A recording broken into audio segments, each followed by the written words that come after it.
What is up, you muffin munching muggles? Welcome to Fiction and Reality. We help you, yes, you, become the most devilishly gifted human that you know you are and that you knew you always could be. Well, why are you so giddy? What are you smiling for? I see you're excited, but I don't know why. Because today, we shall be talking about death.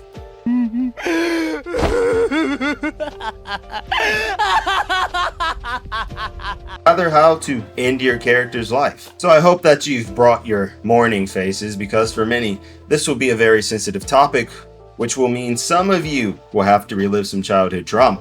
For others, a PTS triggering event, pluming smoke, blasting bullets. For the rest of you, it means hearing the echoes of an old wrinkling worm croaking ever so bitterly, the words, "Do it." Remember to always respect the high ground. Now, before you put the knife to your character's gullet, you may want to ask yourself, is it even worth it to kill your character off in the first place? Let's run through some questions to help you determine if clicking the detonator will really give you enough bang for your buck. Among one of the first things to consider, will killing your character advance the plot or your characters in some way? Have you had enough time to build up investment in your character's death to the point that the audience will sympathize with the loss of said character on an emotional scale? Hakuna Matata, Hakuna Matata, Hakuna Matata. Your childhood could not be complete without it. Lion King, a Disney classic that focuses on a lion cub from Africa named Simba, who's seeking to find his own place in the circle of life. It's essentially a coming-of-age story that highlights both the blessings and curses of the rocky windfall that is life. Spoiler alert, spoiler alert. Wait, no, there's no spoilers here. This movie dropped in the 90s, when your uncle was rocking Hammer Time pants, your Reeboks were out, and your dad thought he was spinning game with that crooked Jerry curl. Anyway, Mufasa, a gentle, prideful, and also humble king of Pride Rock, and of course Simba's dad, who we see spend quality time with his son, teaching him how to hunt, the prominence of respecting the circle of life, what it means to be king rather than a tyrant, as well as the importance of discipline. He showed us in such a short amount of time what the gift of living was, as well as how fragile and precious it was through his own death. Now, aside from re-emphasizing the theme of the story, what else did Mufasa's death do for us? Well, it advanced the plot by invoking action from the surviving characters. After Scar's treachery, we see Simba flee out of fear of being blamed for Mufasa's death, rushing into Cloud Forest where a witty warthog and meerkat awaited him.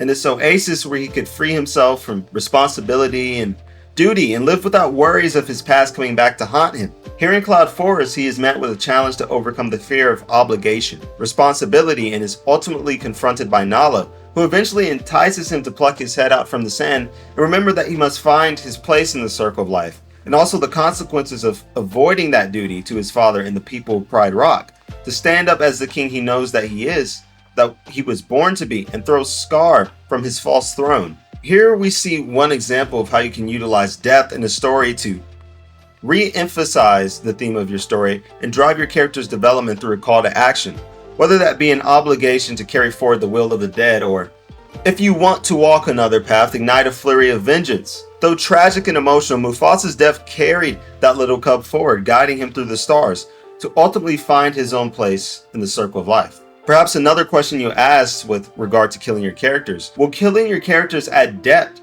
to the other characters? Alright, we'll talk about One Piece again. Now, spoiler. Wait, I think this happened in like 2010. Alright, I'll give you this one for free. Alright, I'll be gracious this time. If you haven't seen the Marineford arc of One Piece, you can do one of two things. Just close your eyes and let it happen.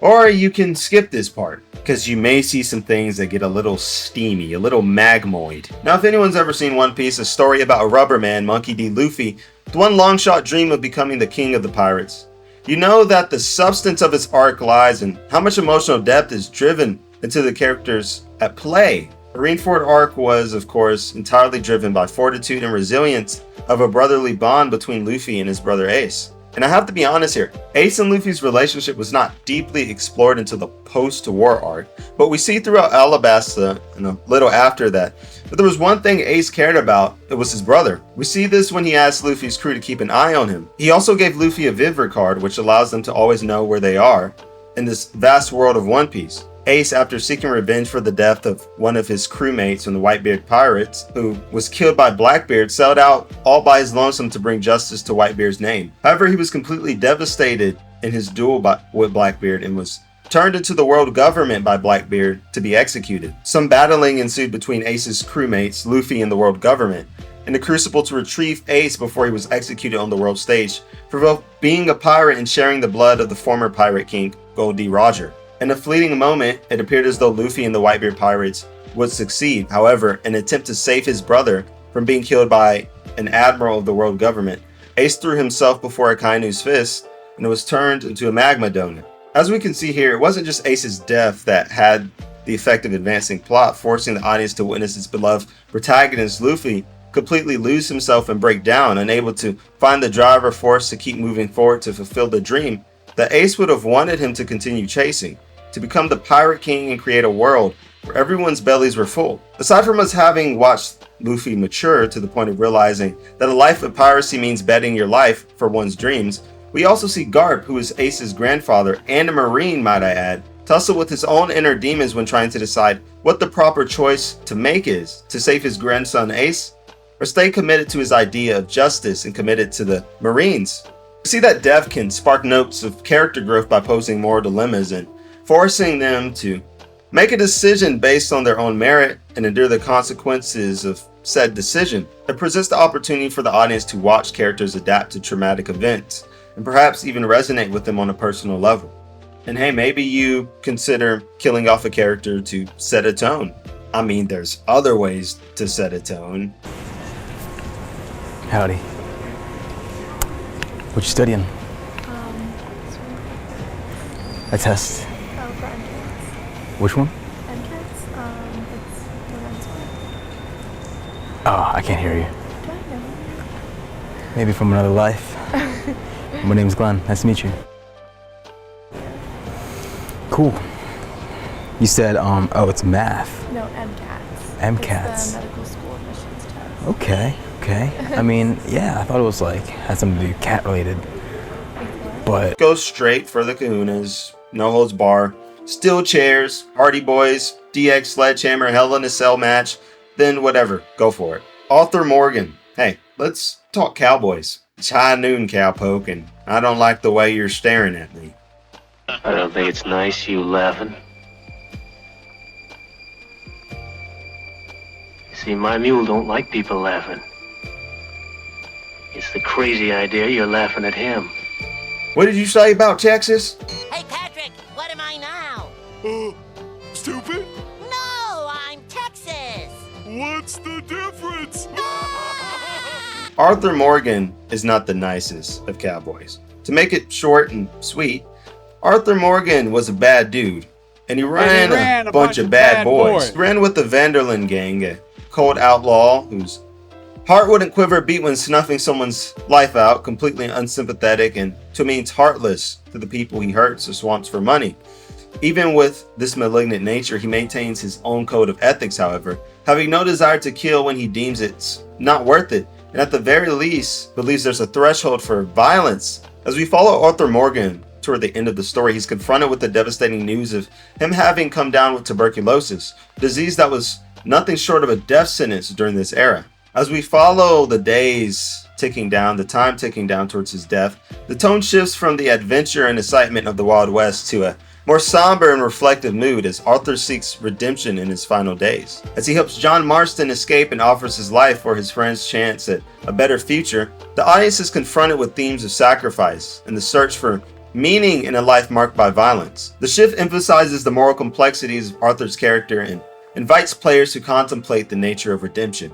Arthur's death leaves players pondering his legacy and the fate of those he cared about. The shift in tone fosters a sense of ambiguity regarding whether Arthur's actions can truly change the course of the life he touches. This uncertainty lingers in the minds of players, compelling them to reflect on the impact of their choices throughout the game. So consider threading this into your story when trying to add a shift in tone, as well as challenge both your character and the audience's understanding of the moral dilemma faced throughout their shared adventure with one another. However, remember, some character building may possibly be needed prior, depending on the effect that you're trying to elicit. When killing off your character, ensure that there's some sort of narrative goal, right? Darth Vader, the chosen one! You were the chosen one! It was said that you would destroy this Sith, not join them! Of course, most of us have grown up watching Star Wars movies, and not the movies, then TV shows like Star Wars The Clone Wars. So we know the story of Anakin Skywalker, a young boy turned Jedi, and trained by Obi-Wan Kenobi, a Jedi Master, to become one with the Force and ally with the Jedi Alliance in hopes of defeating the Galactic Empire. We eventually see him influenced by Palpatine to draw deeper toward the dark side and eventually engage in a duel with his long-beloved master Obi-Wan. And since Anakin didn't respect the high ground, It's over, Anakin! I have the high ground! he got turned into a magma pod, upon which the Galactic Empire retrieves his remains and turns him into that Force breath fiend we all know and love, Darth Vader. Listen guys, I'm warning you, just put the black and milds down. It destroyed your lungs, Smokey the Bear warned you, the McGraw dog warned you. So what are the keynotes in Vader's death? Vader's redemption at the end of his life in Return of the Jedi is a crucial moment for Luke. By choosing to save his son instead of succumbing to the dark side, Vader ultimately reclaims his identity as Anakin Skywalker. This act of redemption profoundly influences Luke, reinforcing his belief in the possibility of good within everyone and re-emphasizing the theme of redemption that runs throughout the saga. The death of Vader also propels Luke forward in his journey as a Jedi. With the Emperor defeated and his father redeemed, Luke becomes more determined to rebuild the Jedi Order and honor his father's legacy. Vader's final act inspires Luke to carry on the fight for good in the galaxy and work towards a future where the mistakes of the past can be corrected. Luke is left to reflect on the nature of the Force, the dark side, and the sacrifices made by those who choose to fight for the light. This moment deepens Luke's understanding of the Force and his role within it, setting the stage for his development in the sequels. Here we can see Vader's death prompting personal growth in Luke Skywalker and advancing the story by reinforcing the themes of A New Hope, illustrating that it's possible for even the darkest of forces to traverse over to the light. Perhaps now our dear Anakin can find some solace away from that wrinkled bag of green beans and won't have to hear him crow, "Do it." Hey, maybe we should talk about some reasons not to kill your character, huh? Alright, riding yourself into a corner. Do I have to say anything else? I'm sorry, the disrespect is real. But it's deserved. Listen, if you find yourself written into a corner, please seek any and every other means to get yourselves out. Maybe you need to do some more character development. Maybe you need to refine the plot a bit more, retool and reorder the puzzle pieces kind of. But I'm warning you, if you simply delete your character because it was just the easiest thing to do, then your readers are probably not going to feel anything when they're reduced to atoms. And you'll be left in the malevolent kitchen flipping burgers with Sakuna and Mahito. Also, another reason to not put your character on the back of a milk carton. Okay. Also, hear me out on this one. What happens after you take your first bite into a pizza? Isn't it like the most succulent, fantastical, scrumdiddlyumptious thing that you've ever tasted in the world? And then you go for the second bite, and it just ain't the same. That's kind of what happens when you tombstone your character, and then rip my boy Toriyama, summon the Dragon Balls and bring them back to life. Death then becomes cheap, meaningless, and it's as if every emotion that the audience had felt prior as a result of witnessing your character's death were all for nothing. Wait a second, have all 5 of you died? Yeah. Yep. I'm just letting you know, when my novel drops and you see that someone is no longer of this world, then they are 100% no longer of this world. No Dragon Balls, no parlor tricks, no second roll of the dice. Lastly, but surely not leastly, because I don't even think leastly is a word. Don't just zip your character up in a body bag just to get a quick hit of emotion or extract shock from the audience. If someone dies in 3 pages, you're like, what was that guy's name again? What was he doing? How'd he die? But if someone that you've been tracking through the highs and lows chapters on end, and sometimes throughout different volumes, finally meets the Reaper, then you're more privy to shed a tear. And why, you ask? Because you've had time to become genuinely and sincerely emotionally invested in said character and build the chains link by link. If you want to kill your character, perhaps take some of these reasons into consideration. And before you pull the trigger, make sure you're doing it for the right reason so you don't Molotov cocktail your book or whatever creation you have in the works. Also, I'm letting you guys know that I'm planning on uploading one of my short stories in the near future, so look out for that. Let me know if you think it's something you guys be interested in. Also, I'm all about trying to lift up other creators in the field. If any of you want to come on and talk about a certain topic dealing with fiction or simply the world as you know it, philosophy, then don't be afraid to reach out to me. So go forth and create characters that will have you sopping wet in tears, scrambling and scraping for tissue, and wishing in our heart of hearts that we could call upon old Shinron to bring them back to life. I will leave a link to my socials in the description below. And be sure to let me know in the comments which fictional character death was the toughest for you to handle. And if you took something from this video, I want you to take a moment to hit that subscribe button below and like the video. It pushes these videos out so that others can take the key tokens that you gain. So do your fellow comrades a favor. And with that, remember, if ever you're lost in the forest of your words, strip your mind from fantasy and look to the window of the world, and there your mind will run free.